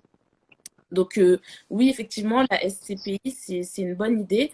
Et surtout, par le fait que, comme tu disais, on peut utiliser le crédit, on peut utiliser sa capacité d'endettement, mais on n'est pas obligé d'aller direct sur 150, 200, 300 000 euros. On peut commencer avec des montants beaucoup plus modestes. Et voilà, ça commence à travailler, c'est déjà ça. Mhm. C'est clair. Ouais, faut commencer. Le tout, c'est de mettre le pied à l'étrier. Même si on commence avec peu. Moi-même, j'ai commencé avec quasiment rien. À 22 ans, quand j'ai commencé à épargner, j'avais pas un salaire de capitaine encore. Et j'ai commencé vraiment avec quasiment rien. Et oui, le tout, c'est de mettre les rails. On pose les rails. Et comme tu dis, par branche, on met plusieurs rails. Et après, bah, tous les mois, tac, tac, tac, tac. Parce que sinon, on se retrouve à 40 ans, on a juste fait l'épargne de précaution, on n'a pas encore lancé les actions, ni l'immobilier, ni rien. Hmm. Oui, alors du coup, je vais juste rebondir sur ce que dit Lorenzo. Il dit SCPI, bof, pour un profil risqué. Ce qu'on a dit au début du live, c'est que la SCPI, c'est un placement. Voilà, tu vas pas aller chercher des 15, 20, 25% de rendement ou quoi que ce soit. Mais tu vas placer ton argent, tu vas être tranquille, tu vas avoir ton rendement, 4-5%. Ça dépend des années. Ah oui, il y a quelqu'un qui m'avait demandé est-ce que les rendements étaient garantis. Bien sûr que non. La personne qui vous garantit un rendement, c'est soit elle vous garantit un rendement minimal, livret A. Voilà. Ouais. Ou soit elle ne vous garantit pas le rendement parce qu'elle ne peut pas savoir d'avance est-ce qu'elle va rentrer beaucoup de loyers, est-ce qu'elle va avoir des incidents, des appareils, Hmm. ce genre de choses. Donc c'est normal C'est en fait, l'immobilier. que le C'est rendement l'immobilier soit, comment on dit ça, garanti. Hmm. Tout ce qu'on observe, c'est que depuis à peu près 10 ans, ça fluctue entre 4 et 6%. Mais on pourrait très bien chuter en dessous, ou on n'en sait rien. Comme un appartement que tu loues, tu n'as pas la garantie du capital ni la garantie du loyer. Voilà, parce qu'en fait, ton rendement, il est annuel. Et si par exemple, tu as un locataire qui part et que tu mets, que tu as un mois en moins, bon, si tu es à Paris, ça durera 2 semaines, mais voilà, si tu es dans un autre endroit ou un appartement peut-être qui est un peu plus cher, etc., et qu'il n'est pas loué pendant 2 mois, bah, ton rendement Hmm. cette année-là, bah, tu auras perdu 2 mois sur 12. Donc, tu n'auras pas le même rendement Ouais. de l'année où ça aura été loué du 1er janvier jusqu'au 31 décembre. Donc, c'est normal. Et puis aussi, ben, du coup, par rapport au SCPI et au profil de risque, c'est vrai que quand, par exemple, quand vous regardez le document d'information clé pour l'investisseur des SCPI, en règle générale, le risque, il est plutôt 2, 3 sur les SCPI. Des fois, c'est 4. Alors que, par exemple, quand vous allez sur des fonds 100% actions, vous allez être à 6, 7. en termes de risque par rapport à l'évaluation de l'AMF. Donc, je rappelle, hein, l'AMF, c'est l'autorité sur des marchés financiers. Et c'est eux, en fait, qui disent voilà, comment ils ont le droit de vendre, les informations qu'ils doivent fournir aux différents clients qui veulent acheter des produits financiers. Donc voilà. Et là, je regarde si je vois d'autres questions auxquelles on n'a pas répondu. Ah oui, donc là, je vois une question. Est-ce qu'il faut passer par un gestionnaire de patrimoine pour acheter de la SCPI? On a déjà plus ou moins répondu. C'est non. Il n'y a pas besoin. Après, si vous le souhaitez, vous pouvez vous faire accompagner, bien sûr. Pour voir les meilleurs courtiers en SCPI. Voilà, si vous avez des courtiers. Donc, comme tu disais tout à l'heure, sur ton site, vous avez un genre de comparateur pour pouvoir comparer les différents courtiers. Je regarde si tu as d'autres questions dans la boîte. Ah, ça, c'est une bonne question. Et c'est là qu'on va voir pourquoi c'est relax, les SCPI. En cas de litige, le locataire se retourne contre la SCPI ou contre nous? Ah oui. Non, mais nous, on est anonyme, en fait. Le locataire, il sait même pas qu'on existe. En Non, fait, il se retourne contre la société de gestion. voilà, parce qu'en fait, ce qu'il faut comprendre, c'est qu'en gros, vous êtes là. Il y a vous, et vous achetez des parts à une société, et la société, elle détient des biens. Donc, ça veut dire qu'entre vous et le locataire, il y a 15 000 personnes. Parce qu'il y a le gestionnaire, il y a le gestionnaire de la société, et il y a vous, en fait. Donc, vous n'avez rien à voir avec le locataire. Mais comme tu disais, hein, il ne sait pas que vous existez. Et puis, de toute façon, c'est pas comme si vous étiez propriétaire d'un appartement. Vous êtes propriétaire d'une part d'une société qui détient des milliers de lots. Ça peut être des lots ça peut être un immeuble avec je sais pas combien de lots de bureaux, ça peut être un immeuble avec 50 appartements, enfin voilà. Donc du coup, vous avez rien à voir avec les locataires n'ont rien à voir avec vous, parce que s'ils devaient venir vous voir vous, il faudrait qu'ils aillent voir les 1000 associés. 10 000 autres associés. On détient tous 20 cm² de chaque immeuble. Voilà, exactement. Donc, non. Et donc oui, je vais répondre à la question. Effectivement, il y avait une bonne question, je ne l'avais pas prise. Au niveau du décès, quand tu as des parts de SCPI, si tu veux compléter, tu me diras, mais les parts de SCPI, ça fait partie en fait de ton patrimoine. Et en C'est fait, l'actif successoral. voilà, donc ça fait partie de ta succession en fait, tout simplement. Sauf si c'est en assurance vie. En assurance vie, là, l'assurance vie est hors succession. C'est un avantage. Oui, c'est un avantage. L'assurance vie, elle est hors succession. Alors, j'explique ce que ça veut dire hors succession. C'est que l'assurance vie, vous avez la clause bénéficiaire. Et dans la clause bénéficiaire, vous pouvez mettre qui vous voulez dans les proportions que vous voulez. Donc, par exemple, vous pouvez mettre que votre femme, que votre enfant. Vous pouvez, par exemple, donner votre contrat à une nièce ou à un neveu, etc. Puisque les nièces et les neveux sont très défavorisés dans les règles de succession. Donc, c'est un très bon moyen quand on a des chouchous neveux et nièces et qu'on veut leur laisser quelque chose. Les contrats d'assurance vie, c'est un bon moyen. Mais du coup, les parts détenues dans l'assurance vie feront partie du package d'assurance vie. Et après, les bons que tu détiens en direct, comme c'est ton cas, Nicolas, ça reviendra à tes héritiers selon comment tu as mis tes dispositions testamentaires. C'est ça. Voilà. Alors, à quoi correspond une part? En fait, quand tu as une entreprise, il y a des associés. Chaque associé détient une ou plusieurs parts. D'accord? Donc, imaginons, tu as une entreprise. Alors, dans l'immobilier, ça fonctionne comme ça. En dehors de l'immobilier, ça ne fonctionne pas comme ça. Quand ce sont des sociétés immobilières, la valorisation de l'entreprise, c'est la valorisation du patrimoine. Ça veut dire que si tu as 1 million de patrimoine, enfin un patrimoine qui vaut 1 million, ton entreprise vaut 1 million. Et ensuite, ça, tu le divises en 1000 parts, 10 000 parts, et puis chacun, on peut acheter 1, 2, 3, 10 comme on veut. Voilà, j'espère que j'ai répondu à ta question. Ah oui, alors, il y a Maïté qui parle, tu en as parlé un peu tout à l'heure, Nicolas a parlé du démembrement. J'ai pas trop envie de parler du démembrement parce que le problème, c'est qu'il y a 80% des gens qui regardent les vidéos, qui ne savent pas ce que c'est le démembrement et qui ne vont pas forcément comprendre Mais effectivement, ça reste quand même une question importante pour anticiper, parce que je parlais beaucoup du démembrement justement dans le cadre de la transmission. Comment est-ce que tu peux faire des donations de ton vivant à l'enfant de la nue propriété pour transmettre du patrimoine à moindre coût. Parce que là, du coup, on a parlé du démembrement, mais dans deux situations complètement différentes. Tout à l'heure, on a parlé d'acheter la nue propriété. D'accord? Donc, j'achète juste la nue propriété, j'achète une portion de la propriété, où je ne touche pas de revenus, etc. Mais là, on parle de la nue propriété dans le cadre où éventuellement, tu voudrais anticiper la donation à tes enfants. Alors ça, est-ce que tu peux faire un démembrement et faire la donation de nue propriété à ton enfant? Parce que ça veut dire qu'au moment où tu vas vendre tes parts, tu ne les conserves pas, l'argent que tu vas toucher, tu devras le diviser entre la valeur de l'usufruit et la valeur de la nue propriété, mais il n'y a pas de notaire qui est impliqué dans l'achat de SCPI. Donc, comment ça se passe? Bonne question. J'avais posé cette question. Euh, je pense qu'il y en a un qui s'y oppose, hein. Tu peux acheter des CPI en démembrement et tu les transmets. Là, par contre, pour les transmettre, faut voir avec un notaire, mais tu peux les transmettre juste en démembrement. Et du coup, selon ton âge, l'âge du donateur, eh ben, t'es beaucoup moins Ouais, imposé en droit de succession, en droit de donation plutôt que. ça, je regarderai parce que, tu vois, le truc, c'est au cas de vente, pas en cas de décès. En cas de décès, c'est clair, Hmm. là, je t'ai donné sur. Parce que tu peux faire la même chose sur de l'assurance vie ou autre, donc ça me choque pas. Mais le truc, c'est que comment tu actes le démembrement de tes parts de SCPI, c'est-à-dire qu'il faut que tu passes chez le notaire, je pense.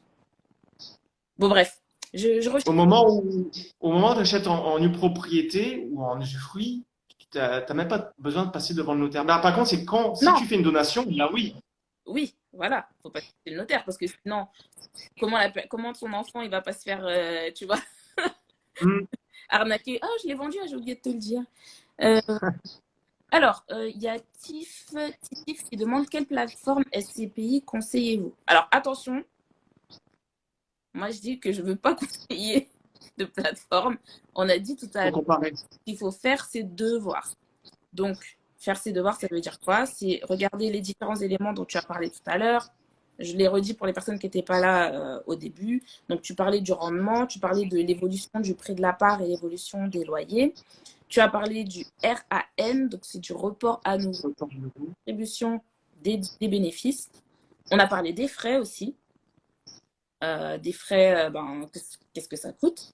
Et du coup, en fonction de euh, ces différents paramètres, on va dire, c'est là que vous allez faire votre choix de SCPI. Voilà.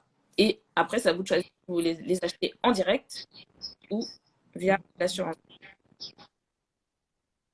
Alors, il est à 20h24. Donc, on va pas tarder à clôturer. Donc, il y a une première question. Si on passe par l'assurance, les loyers sont versés sur quel support? Donc, moi, dans mon cas, dans l'assurance vie, c'est versé directement sur un fonds euro. Et après, je fais ce que je veux avec l'argent. Si je veux racheter des parts, je rachète des parts. Et si je veux laisser sur le fonds euro, je le laisse sur le fonds euro. Alors, il y a quelqu'un qui dit, est-ce possible d'acheter des parts pour mon enfant mineur? Dans l'assurance vie, c'est possible. Il faut juste Alors, moi, j'ai un contrat d'assurance vie pour mon fils. Hmm. Mon fils, où je mets son argent qu'on lui donne pour son anniversaire et tout. Et pour souscrire à la SCPI, il faut que son père il signe aussi les documents pour donner son accord pour la souscription à la SCPI. Donc ça, c'est dans le cadre de l'assurance vie. Après, en direct, je ne sais pas si toi, tu as plus d'informations qu'on peut acheter. Hors assurance vie, j'ai jamais vu ça. Peut-être que c'est faisable, mais dans ce cas-là, si les mineurs, c'est les parents majeurs qui doivent signer dans tous les cas. Ouais. Et je Si, pense, si c'est au nom de l'enfant qui est propriétaire, ouais, faut faire signer les parents dans tous les cas. ouais. À mon avis, enfin, je ne sais pas si c'est possible, mais si c'est possible, ce n'est pas uniquement en cash. Et ça, vous ne pourrez pas souscrire Hmm. de crédit. Ah oui, le gamin, il peut pas emprunter à ce moment. C'est pas Oubliez. possible. Je pense pas que c'était l'idée de la personne qui a posé la question. Hmm. Not happening. Ok. Je crois que on a répondu à toutes les questions. Ouais, bah, je crois qu'on a répondu à toutes les questions. Donc, je ne sais pas si tu as un dernier mot que tu veux nous donner par rapport à la SCPI, par rapport à ton site? Voilà, il nous reste. Non, non, on a fait un bon tour de la question là. J'ai envie de dire bon appétit. Ah, Non, mais allez, faites vos devoirs, ouais, comme tu l'as répété plusieurs fois, c'est hyper important déjà de comprendre, ne serait-ce que pour comprendre ce qu'on va faire, dans quoi on s'engage, parce que c'est pas un truc à faire sur un coup de tête, un investissement immobilier. Que ce soit acheter un appartement ou que ce soit acheter des parts de SCPI, faut pas que ça soit fait sur un coup de tête. Donc, faut bien comparer, comprendre quel SCPI on achète, quel montage, en assurance vie ou hors assurance vie, l'endettement ou pas. Et puis comparer, enfin, lisez toutes les ressources. Sur notre site, on a plein de guides comparatifs. On a le guide des SCPI qui explique ça. J'ai aussi mon article qui explique mon expérience d'investissement. Comme ça, vous verrez concrètement quelles questions je me suis posées et que vous devriez vous poser également pour choisir et pour bien investir. Et puis après, voilà, c'est juste une mentalité long terme. Comme pour tout, hein, l'investissement action, c'est du long terme. Je pense que t'es pas fan du trading. Enfin, nous, on recommande pas à nos lecteurs de faire du trading. On dit investissement passif, trackers, long terme. Attention au bruit. Le bruit, c'est la télé hein, qui peut vous dire de vendre, d'acheter, vendre, faire un peu n'importe quoi. Donc, c'est un peu le même état d'esprit n'importe quoi. d'investir long terme. Je disais la Comme télé, ça, n'importe quoi, ce qu'ils vont vous dire de faire. Ouais. Mais ouais, non, mais c'est vrai que moi, je suis plus long terme parce que comprenez bien que le trading, c'est un métier. D'accord? C'est des gens ça depuis 10 ans qui font des gros montants, etc. C'est pas vous, vous allez arriver, vous connaissez rien au trading, vous savez même pas lire un graphique, genre vous allez venir avec le trading. Donc, C'est fun, mais ça rapporte beaucoup moins que l'investissement passif. Et on voit que même ceux qui investissent en trackers, ils font mieux que 95% des gérants de fonds actifs sur le long terme. Donc là, c'est un truc où c'est sympa, c'est les fainéants qui gagnent plus que les gros travailleurs. Et c'est un peu pareil pour l'immobilier SCPI. Si vous êtes gros travailleur, achetez des appartements et vous pourrez avoir un bon rendement. Si vous n'êtes pas un gros travailleur, prenez les SCPI immobiliers, c'est plus cool et vous aurez un rendement correct, sans être folichon, mais ce sera correct et c'est pour le temps passé à le faire, c'est un bon rapport qualité-prix, ouais, si je peux dire. un- Un bon rapport temps passé à rémunération. exactement ça, c'est efficace. Hmm. Dans l'investissement, il y a aussi le côté efficacité, hein, parce que si vous générez 1000 euros, mais que pour générer ces 1000, vous vous êtes mis la rate, je sais pas comment on dit ça, là, il y a des expressions Ouais, il y a rate au courbouillon. comme ça, alors que bah, des fois, peut-être vaut mieux toucher juste 100 euros, mais avoir rien fait, en fait. Hmm. Pas qu'il faut faire que ça, mais la SCPI, c'est un bon moyen de faire de l'immobilier sans se prendre la tête avec des locataires. Il n'y aura pas un rendement de malade, mais vous n'allez avoir rien à faire, en fait. Donc, pour ne rien faire, juste pour aller signer un papier, vous renseigner, Ouais. regarder voilà, les fonds, enfin pas les fonds, pas des fonds, mais les sociétés, ce qu'elles ont comme type de typologie, etc. Puis après, voilà, vous, juste vous donnez votre argent et c'est fini, vous n'avez rien à faire. Que vous n'êtes pas obligé de faire. En fait, moi, ce que j'essaie de dire beaucoup sur mon compte, si ça peut être la conclusion pour ce live aujourd'hui, c'est que vous n'êtes pas obligé de faire un truc all-in. Ça veut dire, ouais, moi je vais faire que de l'immeuble de rapport, moi je vais faire que du patrimoine, Hmm. moi je vais faire que de la SCPI, moi je vais faire que de la bourse. En fait, vous avez le droit de faire un peu de tout pour ménager aussi vos efforts. Parce qu'il y a des choses qui demandent beaucoup d'efforts et il y a des choses qui demandent moins d'efforts. Donc peut-être que vous n'allez pas mettre si vous avez. Et d'ailleurs, c'est pour ça hein, que tous les samedis, là, quand vous venez me dire oui, Maëva, j'ai 20 000 euros, je sais pas quoi faire avec. Mais moi non plus, je sais pas quoi faire avec. Il y a un chose à faire avec. Et peut-être que On nous pose les mêmes questions ouais, et ça m'agace. I don't know. I just don't know. Mais tu vois, tu as 20 000 euros, ben, tu peux dire, OK, je vais mettre 5 000 ou 10 000 sur de la SCPI. Et avec les 10 000 autres, je vais mettre 10 000 sur un PEA et puis je vais mettre 5 000. Je vais essayer de faire un peu de trading avec 5 000 et avec les 5 000 qui restent, je vais faire. Je fais ce que tu veux avec. Ouais. Ouais, ça dépend des projets de chacun. Là, on a parlé SCPI, mais attention, c'est pas pour dire qu'il faut tout investir en SCPI. Vous n'êtes pas obligé de le faire. C'est seulement si vous voulez investir en immobilier. Et surtout, il faut avoir un patrimoine équilibré. Dans mon patrimoine, j'ai du fonds euro pour la sécurité. et aussi pour saisir des opportunités d'investissement à gauche et à droite. J'aime bien avoir toujours un bon paquet de cash de côté pour les investissements. Et aussi, j'ai des actions de l'immobilier. C'est les deux gros piliers principaux, c'est les actions de l'immobilier. Et tout en haut, la pointe, j'aime bien représenter ça sous forme de pyramide. Tout en haut, la pointe, j'ai un tout petit peu de crypto, un peu d'or, voilà. Mais pas plus de 5% du patrimoine. Mais le tout, c'est d'avoir un patrimoine équilibré, diversifié et selon ses propres projets. Moi, je connais mes projets, donc j'essaie de le faire pour moi. Mais si les gens disent, je veux investir à 20 000 euros, bah ouais, mais quelle est ta situation, quoi? Ça dépend de ton Quels sont âge, tes projets? ça dépend de tellement de choses. Où est-ce que tu en es dans la vie? Tu vois, je ne pas qu'on considère quelqu'un qui a sa résidence principale comme quelqu'un qui n'a pas de résidence principale, parce qu'on sait qu'en Ouais, Portugal, et la plupart des gens, ils ont envie une résidence principale. Tu vas pas mettre 35% de ton endettement sur de la SCPI, et puis après, tu vas être là, ah, je peux pas acheter ma résidence ouais, principale. Et après, vendre tes parts de SCPI au mauvais moment, tu n'as pas encore, t'as pas encore amorti tes frais d'entrée, tes frais de gestion. Ouais, c'est ce genre d'erreur en fait qu'on peut faire en ne réfléchissant, en n'ayant pas de stratégie en fait. Et la stratégie, on peut la construire que en ayant une vision vraiment globale. Donc quand vous venez dire là ou à moi, oui, 15 000 euros, ben, I don't know. Je sais pas, ça se trouve, si t'as pas d'épargne de précaution, je vais dire, bah, déjà, t'as pas d'épargne de précaution. Enfin voilà, il est 20h32. Donc tout ça pour vous dire qu'aujourd'hui, bah, normalement, après ce live, vous devez en savoir un petit peu plus. Pour ceux qui ne connaissaient pas bien la SCPI, vous devez en savoir un peu plus. Ça va vous permettre de voir est-ce que la SCPI, c'est un support qui peut rentrer dans votre stratégie d'investissement ou pas, en direct ou via l'assurance vie, cash ou à crédit. Voilà, donc déjà rien que dans la SCPI, là, vous avez vu, on a déjà trois façons d'investir dans la SCPI. Donc, il faut vraiment vous dire, il n'y a personne qui va venir vous sauver. Donc, c'est vraiment à vous de vous renseigner. On essaie de donner un maximum d'infos et de justement orienter vos recherches. Là, bah, si vous voyez que la SCPI, c'est quelque chose qui correspond à votre stratégie, et puis que voilà, ça peut. Et puis la SCPI, hein, comme on a dit, hein, vous pouvez mettre 200 euros dessus. Après, bon, ça ne va pas vous rapporter des milliers et des cents, mais voilà, mettre un pas, voir comment ça fonctionne, etc. Voilà. Donc il est 20h33, 1h01, c'est comme ça qu'on est connecté. Enfin, 1h30 et 1 minute. Donc, bah, je te souhaite bon appétit. Bon appétit à vous aussi en ligne. Merci d'avoir été présent. Vous étiez... merci à tout le monde. Et Merci pour cet échange. ouais, avec plaisir. Peut-être qu'on se reparlera sur un autre sujet plus tard dans l'année. Ça sera avec plaisir. En Et tout cas, on est en ligne et je pense qu'on a la même philosophie d'investissement. tranquille.